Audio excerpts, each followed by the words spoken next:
Dear students, welcome to our channel LKCTI computer institute. तो इस class के माध्यम से आज हम लोग फार्मूला टैब को सीखने वाले हैं माइक्रोसॉफ्ट एक्सेल में।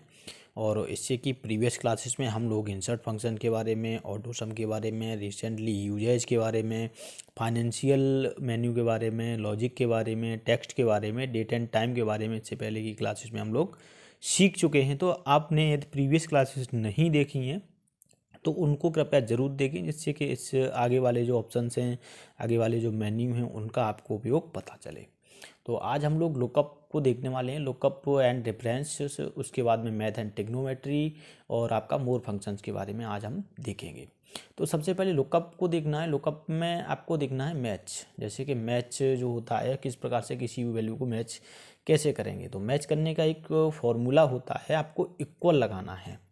मैच का फॉर्मूला क्या होता है, आपको इक्वल लगाना है। इक्वल के बाद लिखना है मैच, MATCH। मैच लिख लिया। मैच के बाद आपको कोष्टक को स्टार्ट कर देना है। कोष्टक को आप स्टार्ट कर देंगे। अब आप जिसको मैच करना चाहते हैं, आप जिसको मैच करना चाहते हैं, जैसे कि मैं राधा को मैच करना चाहता हूँ, राधा लिखूँगा तो उसे डबल कोड में लिखेंगे, राधा। राधा लिखा और डबल कोड को बंद कर देंगे। इसके बाद में आपको कोमा लगाना है। कोमा लगाने के बाद अब आपको जो नेम वाला जो बॉक्स है इसको सिलेक्ट कर लेना है। यहाँ से फर्स्ट नेम से इसको सिलेक्ट करना है और क्या करना है, आपको कोष्टक को क्लोज करना है। कोष्टक को क्लोज करने के बाद आपको कर देना है एंटर। अब इसमें आपकी जो मैच वैल्यू निकल के आई वो क्या आई, 5।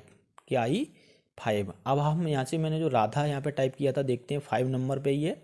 तो यहाँ से आप देख सकते हैं इसको 5 नंबर पे ये मैच कर रहा है। ओके, इस प्रकार से आप मैच को निकाल सकते हैं। दोबारा देख लीजिएगा मैच को।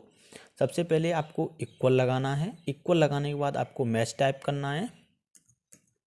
मैच को टाइप करने के बाद आपको कोष्टक को स्टार्ट करना है। कोष्टक को स्टार्ट करने के बाद आपको एक डबल कोड स्टार्ट करना है, उसमें लिखना है राधा, या फिर आप जो भी नाम सर्च करना चाहते हो, और डबल कोड को क्लोज करना है, कोमा लगाना है। ओके, यहाँ से इतना काम करने के बाद आपको ये जो वैल्यू है इसको सिलेक्ट करना है। सिलेक्ट करने के बाद आपको कोष्टक को क्लोज करना है, आपको कर देना है एंटर।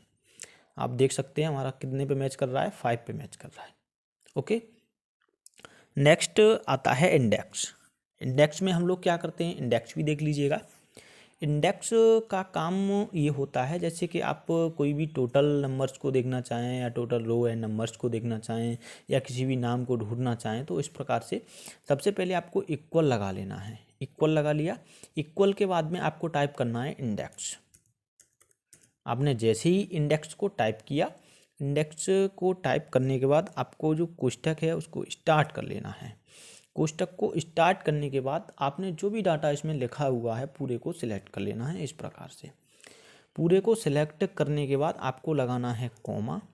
अब आप इसमें से रो कौन सी लेना चाहते हैं, जैसे 6 लेना चाहें, 7 लेना चाहें, 5 लेना चाहें, जो भी आप रो लेना चाहें। मैं जैसे 6 रो को लूँगा और कॉलम लूँगा सेकेंड।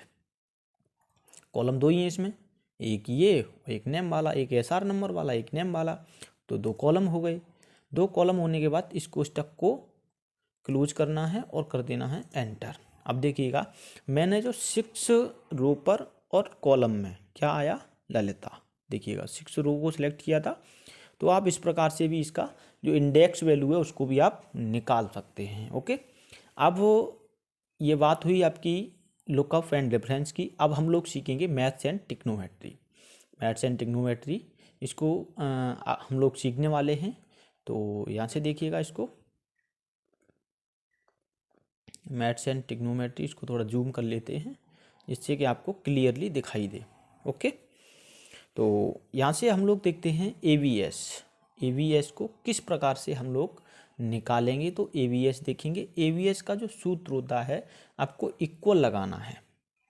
इक्वल लगाना है। AVS होता है जैसे कि आपका नंबर्स कुछ इसमें माइनस में है और कुछ इसमें प्लस में है। जो वैल्यू जो आ रही है इसमें कुछ नंबर्स जो है वो माइनस में है, कुछ हैं प्लस में है। तो आपको ये टोटल प्लस में नंबर कैसे करने हैं वो आप यहाँ से देखिएगा। AVS के लिए आपको सबसे पहले इक्वल लगाना है, फिर आपको लिखना है AVS। आपने लिख लिया। उसके बाद आपको कोष्टक को स्टार्ट करना है। कोष्टक को स्टार्ट करने के बाद आप नंबर को ले लेंगे यहाँ से, जैसे मैंने 50 ले लिया। 50 को लेने के बाद यहाँ से कोष्टक को कर देना है क्लोज। कोष्टक को क्लोज करके आपको करना है एंटर। तो देखिए 50 जो हमारा है, 50 जो हमारा है वो क्या है, अभी हमारा प्लस में है, तो वो प्लस में ही आएगा। इसको यहाँ से ड्रैग कर देना है पकड़ के इस प्रकार से। अब देखिए जो हमारी जो वैल्यू जो माइनस में आ रही थी वो सब किस में आ गई हैं, प्लस में। यहाँ से देखिए -36 था, 36 प्लस में आ चुका है। -56 था, वो भी प्लस में आ चुका है। -60 था, वो भी प्लस में आ चुका है। -56 था, ये भी है। -31 था, ये भी प्लस में आ चुका है। तो आशा है कि आपके समझ में ABS आ गया होगा। इस प्रकार से आप ABS को निकाल सकते हैं। ओके, इस प्रकार से आप ABS को निकाल सकते हैं। नेक्स्ट, यहाँ से थोड़ा जूम कर लेते हैं, थोड़ा सा माइनस कर दें हल्का सा। अब यहाँ से देखते हैं नेक्स्ट इवन। अब जो इवन नंबर्स होते हैं उनको हम लोग किस प्रकार से सिलेक्ट करेंगे, इवन नंबर को कैसे निकालेंगे।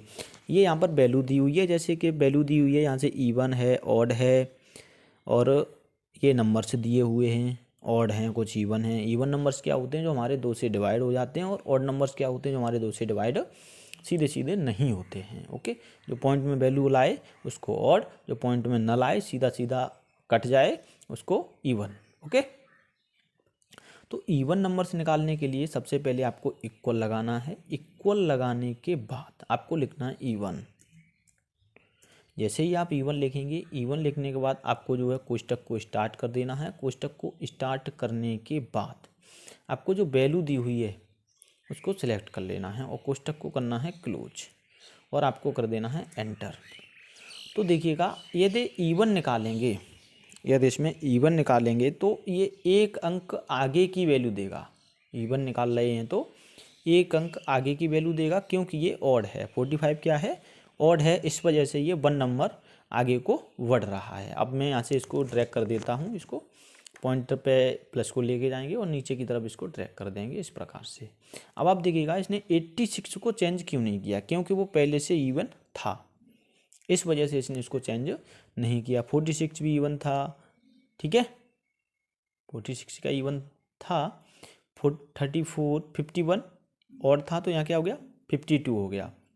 यहाँ 33 और था तो 34 हो गया। यहाँ 79 और था तो यहाँ क्या हो गया, 80। इस प्रकार से आप ऑड को निकाल सकते, इवन को निकाल सकते हैं। अब आप ऑड को निकालेंगे तो वही फॉर्मूला लगाएंगे, यहाँ पर लगाएंगे इक्वल ODD, ऑड को लगाएंगे। यहाँ से आप कोष्टक को बैगेन करेंगे। कोष्टक को बैगेन करने के बाद आपको जो वैल्यू है उसको सेलेक्ट करना है, कोष्टक को क्लोज करना है और यहाँ से कर देना है एंटर। अब देखिएगा अब जो 45 जो था, 45 जो वैल्यू आई, क्या वो चेंज हुई, नहीं हुई। क्यों नहीं हुई, क्योंकि वो पहले से ऑड नंबर है। अब यहाँ से इसको ड्रैग कर देंगे नीचे। अब देखिएगा जो हमारा इवन था, जो हमारा इवन था वो क्या इसने बना दिया, ऑड। यहाँ से आप देख सकते हैं। ओके, इस प्रकार से इवन और ऑड को आप लोग निकाल सकते हैं।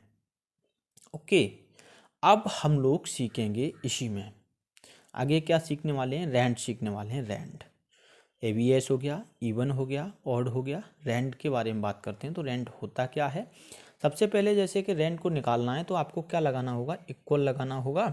इक्वल के बाद में आप लिखेंगे रैंड, RAND। जैसे मैंने रैंड लिखा और कोष्टक को स्टार्ट किया, कोष्टक को क्लोज किया और कर दिया मैंने एंटर। अब देखिए कुछ वैल्यू आई, ये जो वैल्यू आई, इस वैल्यू का क्या मतलब होता है। यदि आप डायरेक्टली रैंड को निकालते हैं तो ये 1 से छोटा ही आएगा, चाहे पॉइंट में कितना भी आए, 99 तक आएगा, लेकिन 1 से हमेशा छोटा ही आएगा। जैसे मैंने इसको यहाँ तक सेलेक्ट किया और यहाँ से इसको नीचे की तरफ ड्रैग कर दिया।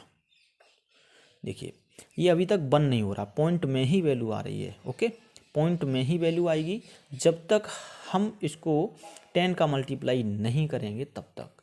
जैसे कि मैंने इसको वापस किया, वापस करने के बाद मैंने यहाँ पर सूत्र लगाया, क्या लगाया, इक्वल लिखा। इक्वल के बाद मैंने रैंड लिखा। रैंड के बाद मैंने यहाँ पर कोष्टक को बैगिन किया, क्लोज किया। क्लोज करने के बाद मल्टीप्लाई मैं करूँगा किसका, यहाँ से 10 का जैसे मल्टीप्लाई करूँगा, यहाँ से कर दूँगा एंटर। अब देखिए जो हमारी जो वैल्यू है वो किस में आ रही है, 10 से छोटी आएगी, 10 से बड़ी नहीं आई, क्योंकि मैंने इसमें रैंड वैल्यू के लिए 10 का मल्टीप्लाई किया है। अब यहाँ से देखिएगा, हम लोग देख सकते हैं इसको बढ़ा के भी, ये आपकी 9 तक वैल्यू जा रही है, 9 से ऊपर, 10 से अधिक नहीं जाएगी, 10 से कम ही रहेगी। ये होती है आपकी रैंड वैल्यू। ओके, अब वो इसकी बात हो गई। नेक्स्ट हम लोग बात करते हैं रैंड बिटवीन की। तो रैंड बिटवीन में क्या करते हैं, तो रैंड बिटवीन का जो फॉर्मूला होता है, इक्वल लगाएंगे, उसके बाद में रैंड लिखेंगे। रैंड लिखने के बाद देखिए जो बिटवीन वाला आ रहा है इसको सिलेक्ट कर लेना है, या फिर आप यहाँ से फॉर्मूला भी टाइप कर सकते हैं। जैसे इक्वल लगाया, इक्वल के बाद में आपने रैंड लिखा, रैंड लिखने के बाद आप लिखेंगे बिटवीन, बिटवीन लिख लिया। इसके बाद में आपको कोष्टक को स्टार्ट कर देना। अब आप कौन सी किस नंबर से किस नंबर के बीच की वैल्यू को लेना चाह रहे हैं वो आप यहाँ से ले सकते हैं। जैसे कि आप 100 से 150 तक की वैल्यू को लेना चाह रहे हैं, और यहाँ से कोष्टक को कर देंगे क्लोज। कोष्टक को क्लोज करने के बाद आपको करना है एंटर। अब देखिएगा 100 से ऊपर वैल्यू आई और 50 से नीचे आई, कौन सी, 126। 126 जो वैल्यू आई वो 100 से ऊपर है और 150 से छोटी है, 150 से छोटी है। अब आपको क्या करना है, इस पॉइंट पे आना है और इस प्रकार से इसको ले जाना है। दोबारा कर लेते हैं, एक बार मिस्टेक हो गई।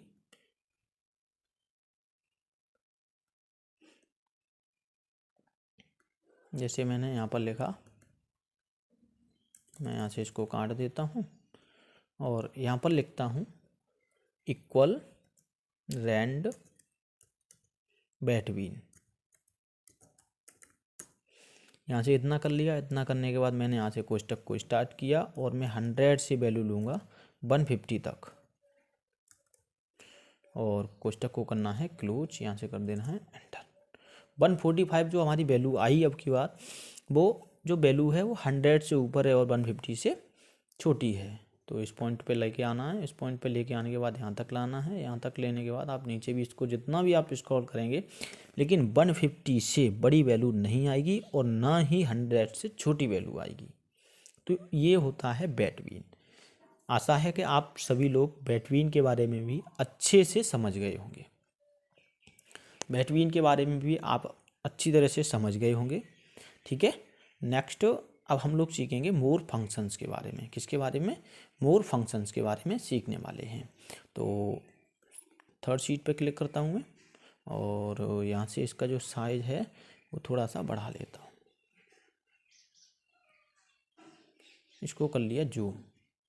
ओके, अब हम लोग इसमें जैसे काउंट है, काउंट ए है, काउंट ब्लैंक है, मैक्सिमम है, मिनिमम है, या यहाँ से बाइनरी डिजिट है, डिजिट टू बाइनरी डिजिट में लाना है, या यहाँ से ब्लैंक नंबर को देखना है या टेक्स्ट नंबर को देखना है, वो हम लोग मोर फंक्शंस में सीखने वाले हैं, किस प्रकार से हम इसका प्रयोग करते हैं।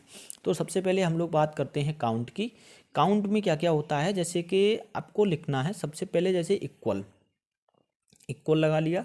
इक्वल लगाने के बाद आपको लिखना है काउंट, COUNT, काउंट लिख लिया। काउंट लिखने के बाद आपको कोष्टक को करना है बैगिन। इसके बाद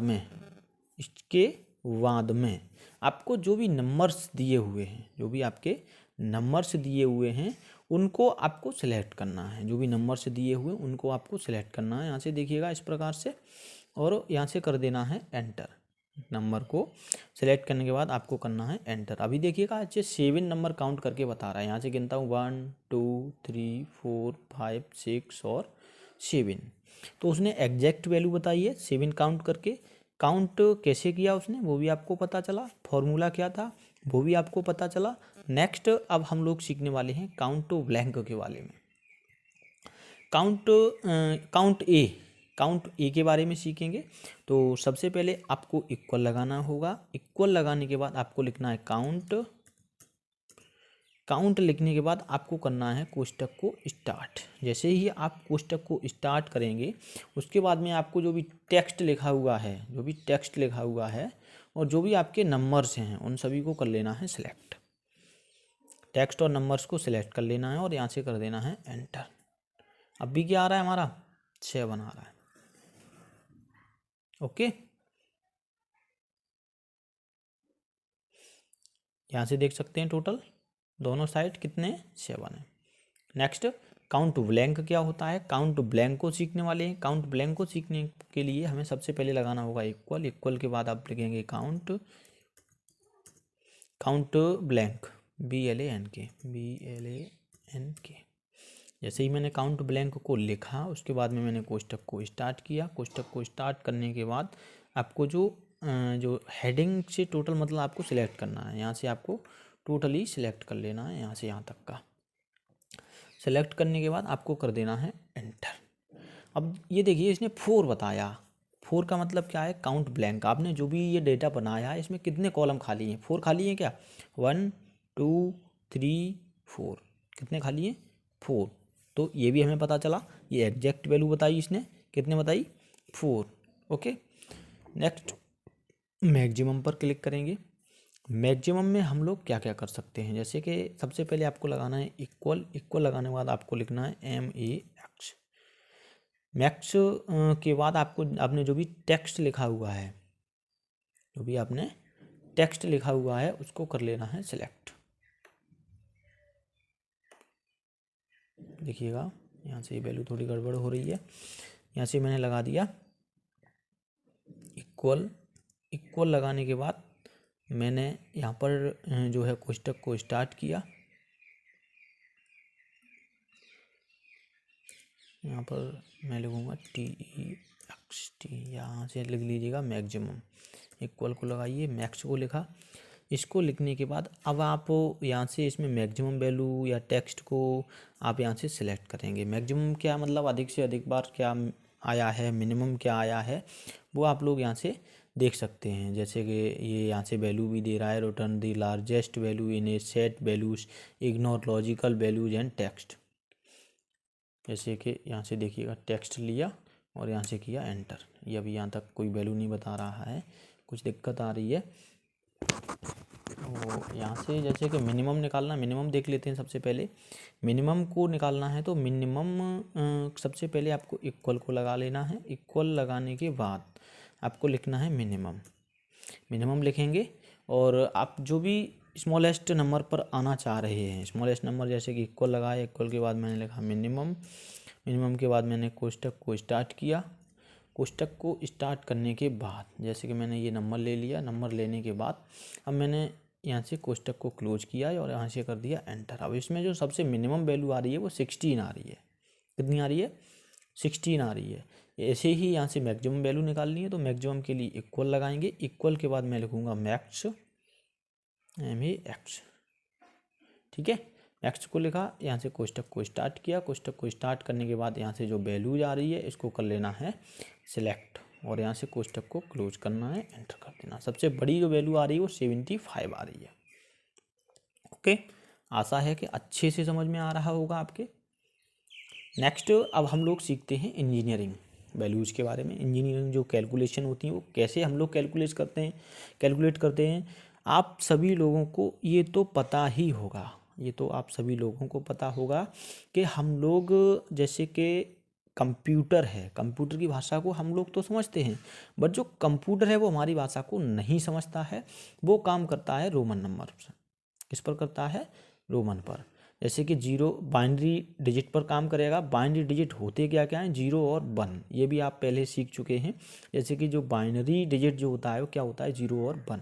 ओके, तो कंप्यूटर जो हमारा है वो बाइनरी डिजिट पर काम करता है। बाइनरी डिजिट होता क्या है तो पहले इसको सीख लेते हैं। जैसे कि यहाँ पर बाइनरी डिजिट को निकालना है।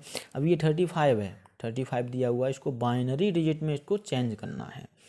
बाइनरी डिजिट में जैसे इसको चेंज करना है तो आपको इसका फॉर्मूला लगाना है। इक्वल लगाएंगे, इक्वल के बाद आप लिखेंगे इसमें DEC टू बी IN और आपको कोष्टक को स्टार्ट कर देना है और कोष्टक में आपको जो वैल्यू दी हुई है इसको सिलेक्ट कर लेना है, कोष्टक को कर देना है क्लोज और यहाँ से कर देना है एंटर। अब आप यहाँ से देख सकते हैं जो हमारी वैल्यू जो थी वो बाइनरी डिजिट में कन्वर्ट हो चुकी है। इस प्रकार से आप इस पॉइंट पर क्लिक करिएगा। इस पॉइंट पर क्लिक करने के बाद आप इसे नीचे को स्क्रॉल कर दीजिएगा। आपके जो भी नंबर्स हैं वो बाइनरी डिजिट में कन्वर्ट हो चुके हैं। आप यहाँ से इसको देख सकते हैं।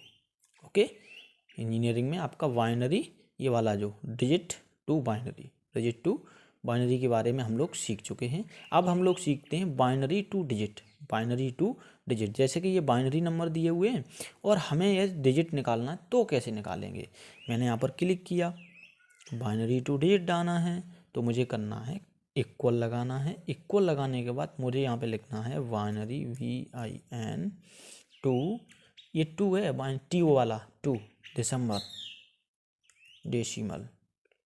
यहाँ से आप बाइनरी टू डेसिमल आपको यहाँ से कर लिया। यहाँ से आपको कोष्टक को स्टार्ट करना, सॉरी गड़बड़ हो गया। यहाँ से आपने लगाया इक्वल को लगाने के बाद आपने लिखा है यहाँ से बाइनरी टू DEC डेसिमल। यहाँ से आपने कोष्टक को स्टार्ट किया और वैल्यू जो थी उसको सिलेक्ट किया और यहाँ से कोष्टक को क्लोज किया, आपने कर दिया एंटर। अब देखिएगा हमारा जो बाइनरी डिजिट जो था वो किस में नंबर हो चुका है, डेसिमल नंबर में आपका डिजिट में चेंज हो गया। बाइनरी किस में चेंज हो गया, डिजिट में चेंज हो गया।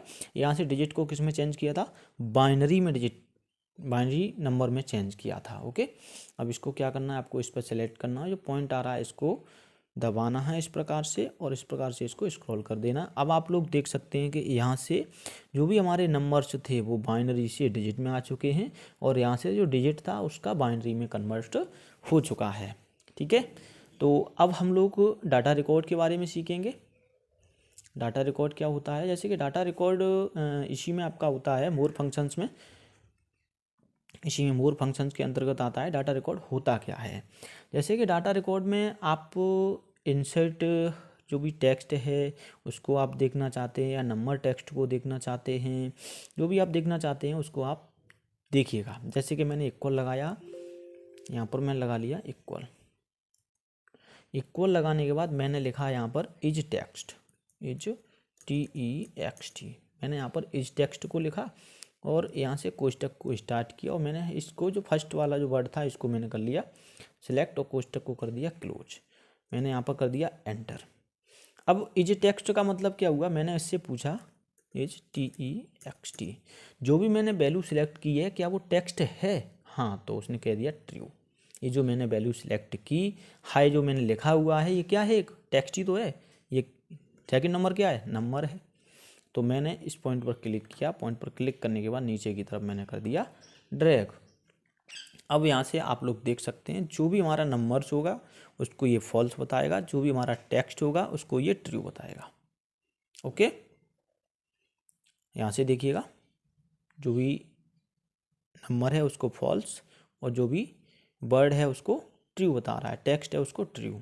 इस प्रकार से आप इसमें जो टेक्स्ट है और इस जो ब्लैंक टेक्स्ट देखना है तो वो भी आप देख सकते हैं, ब्लैंक निकालना है तो ब्लैंक भी निकाल सकते हैं, टेक्स्ट भी निकाल सकते हैं। इस प्रकार से आप binary digit to number digit भी जा सकते हैं और डिजिट टू बाइनरी डिजिट में भी जा सकते हैं। यहाँ से आप काउंट कर सकते हैं, काउंट ए कर सकते हैं, काउंट ब्लैंक कर सकते हैं, मैक्सिमम कर सकते हैं, मिनिमम कर सकते हैं।